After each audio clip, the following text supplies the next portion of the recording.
दोस्तों, आप देख रहे हैं मेरा YouTube चैनल खंतौलजी 1961। आज की कहानी का शीर्षक है बेइज्जती का बदला। तो शुरू करते हैं आज की कहानी। राजा कृष्णदेव राय दूर दूर तक मशहूर थे। तेनालीराम ने भी राजा कृष्णदेव राय के चर्चे खूब सुने थे। तेनाली ने सुना था कि राजा चतुर और बुद्धिमानों का सम्मान करते हैं, इसलिए उसने सोचा कि क्यों न राज दरबार में जाकर हाथ आजमाया जाए। लेकिन इसमें एक अड़चन थी कि बिना किसी बड़ी मदद के वे वहां नहीं पहुंच सकता था। ऐसे में उसे किसी ऐसे व्यक्ति की तलाश थी जो उसे राज दरबार तक पहुंचा सके। इसी बीच तेनाली की शादी मगम्मा नाम की लड़की से हो गई। 1 वर्ष बाद तेनाली के घर बेटा हुआ। इस दौरान तेनाली को पता चलता है कि राजा कृष्णदेव राय का राजगुरु मंगलगिरी नामक स्थान पर गया है। तेनाली वहां पहुंच जाता है और राजगुरु की खूब सेवा करता है। उन्हें महाराज से मिलने की अपनी इच्छा भी बताता है। लेकिन राजगुरु था बहुत चालाक। उसने बड़े बड़े वादे रामलिंग यानी तेनालीराम से किए और उससे खूब अपनी सेवा करवाई। इसी बीच राजगुरु ने सोचा कि अगर कोई चतुर इंसान राज दरबार में आ गया तो उसका सम्मान घट जाएगा।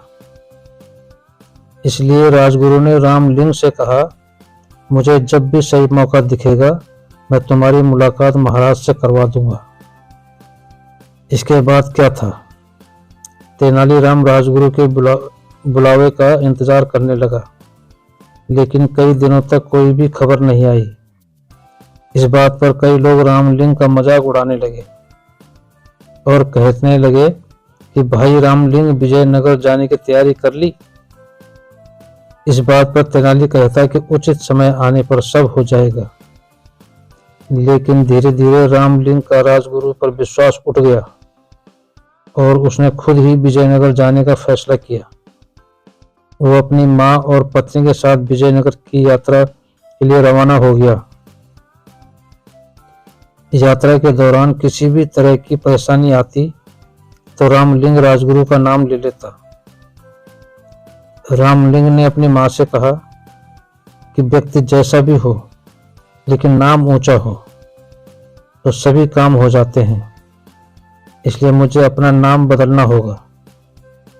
महाराज कृष्णदेव राय के प्रति अपना सम्मान प्रकट करने के लिए मैं भी अपने नाम के साथ कृष्ण लगाऊंगा। इस बात पर तेनाली की मां ने कहा कि बेटा, मेरे लिए तो दोनों नाम बराबर हैं। मैं तुझे राम बुलाती थी, आगे भी इसी नाम से बुलाऊंगी। 4 महीने की यात्रा के बाद आखिरकार तेनालीराम विजयनगर पहुंच जाता है। उसे राज्य की चमक दमक देखकर बड़ा अच्छा लगा। बड़े बड़े घर, साफ सड़कें और बाजार को देखकर वो दंग रह गया। इसके बाद वहां कुछ दिन ठहरने के लिए उसने वहां के किसी परिवार से प्रार्थना की। फिर वो अकेला राजमहल की ओर निकल पड़ा। वहां पहुंचकर उसने एक सेवक के हाथों राजगुरु तक संदेश भिजवाया कि तेनाली गांव से राम आया है। लेकिन सेवक ने वापस आकर बताया कि राजगुरु इस नाम के किसी भी व्यक्ति को नहीं जानते। यह बात सुनकर रामलिंग को गुस्सा आया और वो सीधा राजगुरु से मिलने अंदर चला गया। अंदर पहुंचकर उसने राजगुरु से कहा कि मैं रामलिंग मंगलगिरी में आपकी सेवा की थी। लेकिन राजगुरु ने जानबूझकर उसे पहचानने से इनकार कर दिया। राजगुरु ने रामलिंग को धक्के देकर वहां से निकलवा दिया। यह देख वहां मौजूद सभी लोग तेनाली पर हंसने लगे। तेनाली का इससे बड़ा अपमान आज तक नहीं हुआ था। उसने मन ही मन इस अपमान का बदला लेने की ठान ली, लेकिन इसके लिए राजा का दिल जीतना जरूरी था। अगले दिन रामलिंग दरबार में पहुंच गया।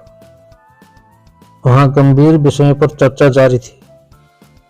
संसार क्या है, जीवन क्या है, जैसे सवाल किए जा रहे थे। वहां मौजूद एक पंडित ने अपने जवाब में कहा कि संसार कुछ नहीं बल्कि एक छलावा है। हम जो भी देखते हैं या खाते हैं वो बस विचार है।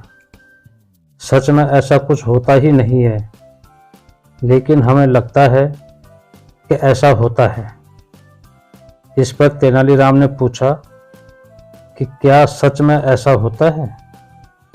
उस पंडित ने कहा, यह बात शास्त्रों में लिखी हुई है और शास्त्र गलत नहीं होते। लेकिन तेनालीराम को अपनी बुद्धि पर पूरा विश्वास था, इसलिए उसने वहां मौजूद सभी लोगों से कहा कि क्यों न पंडित जी के विचारों की जांच की जाए। महाराज की तरफ से आज दावत का आयोजन है। हम सब खूब खाएंगे, लेकिन पंडित जी कुछ नहीं खाएंगे। पंडित जी बिना कुछ खाए भावना करेंगे कि वो खा रहे हैं। तेनालीराम की इस बात पर वहां मौजूद सभी लोग हंसने लगे। पंडित जी शर्म से पानी पानी हो गए। महाराज भी रामलिंग से बहुत खुश हुए और उसे स्वर्ण मुद्राएं भेंट की। इसके बाद राजा कृष्णदेव राय ने तेनालीराम को राज विदूषक का पद दे दिया। वहां मौजूद सभी लोगों ने महाराज के फैसले का स्वागत किया। फैसले की प्रशंसा करने वालों में राजगुरु भी था। दोस्तों, इस कहानी से सीख मिलती है कि हमें सीख मिलती है कि किसी का भी अपमान नहीं करना चाहिए और न ही किसी से झूठा वादा करना चाहिए। तो दोस्तों, यह थी आज की कहानी। अगर पसंद आई हो तो नीचे सब्सक्राइब कर देना और कमेंट्स बॉक्स में कमेंट जरूर करना, ताकि मैं भी अच्छे अच्छे वीडियो बनाने के लिए प्रेरित होता रहूं। नमस्कार, कल मिलेंगे। जय हिंद।